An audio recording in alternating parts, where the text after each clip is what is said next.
A sprinkler ornament have a volume of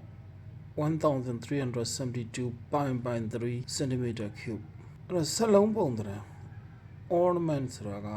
အလှစင်မီလုံးတွေကိုပြောတာအဲ့တော့ဆက်လုံးမဲ့ထားပါတော့ဆက်လုံးပုံစံရှိတယ်ဒီအလှစင်မီလုံးရဲ့ volume က1392 by 3ရှိတယ်တန်ဖိုးကိုကိန်းကနန်းအနေနဲ့ပေးတာမဟုတ်နော်ပိုင်လဲပါတယ် divided by 3ဆိုတော့ fraction ပုံစံနဲ့ပေးထားတာဘာကိုရှာခိုင်းတယ်လဲဆိုတော့တို့ဘာကိုဆုံးဖြတ်ခိုင်းတယ်လဲဘာကိုရှာခိုင်းတယ်လဲ diameter ကိုရှာခိုင်းတာအဲ့တော့တစ်ခုသတိထားဖို့ဒီကြီးဒီပု္ပ္ပစာတွေကိုဖြည့်ရှင်းတဲ့နေရာမှာတို့ပုံသင်နည်းအများစုသည် radius နဲ့ပဲ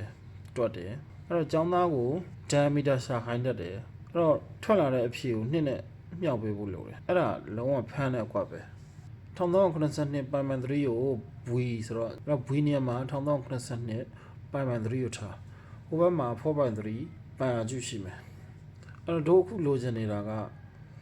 diameter ရှာဖို့အတွက် r ကိုရင်ရှာမယ်အဲ့တော့ r ကျုကိုထားခဲ့4 by 3 by ကိုဒီဘက်1392 by 3ဘက်ကိုလာစားလိုက်လို့ရှိရင်ပိုင်ချင်းကြည်သွားမှာကွာเนาะအဲ့ဒါဆိုဘာကြံမလဲဆို1392 by 3ဆိုတာပဲကြံမှာအဲ့တော့အောက်ကအပိုင်းမြောက်မှာဘာကြံမလဲဆိုတော့4 by 3ရဲ့ကြံမှာအဲ့တော့4 by 3ကစားထားတာဆိုတော့ဆရာတို့ကအမြောက်ပြောင်းလိုက်3 by 4ဖြစ်သွားမှာနော်3 by 4ဆိုလို့ရှိရင်1392 by 3အောက်ကပိုင်းခြေ denominator ဖြစ်တဲ့3နဲ့3 by 4ရဲ့အပေါ်ကပိုင်းဝေဖြစ်တဲ့နော် numerator ဖြစ်တဲ့3ချင်းကြည်သွားလို့ရှိရင်1392ကို4နဲ့စားရတယ်နဲ့တူသွားလိမ့်မယ်1392ကို4နဲ့စားရင်ကဲဘယ်လောက်ရမလဲ4 3 12 1ကျန်4 4 16ဒါဆို3 4 1ကျန်4 3 12 3 4 3ရ1392ကို4နဲ့စားရင်3 4 3 3 4 3ကိုဆရာတို့က3 4 3ဒီပါနဲ့တူတယ်ဆိုအာကျုနဲ့တူတာအဲ့တော့အာလိုချင်လို့ရှိရင်3 4 3ကိုကျုရုပြန်ရှာရမယ်3 4 3ဆိုလို့ရှိရင်ခွန်က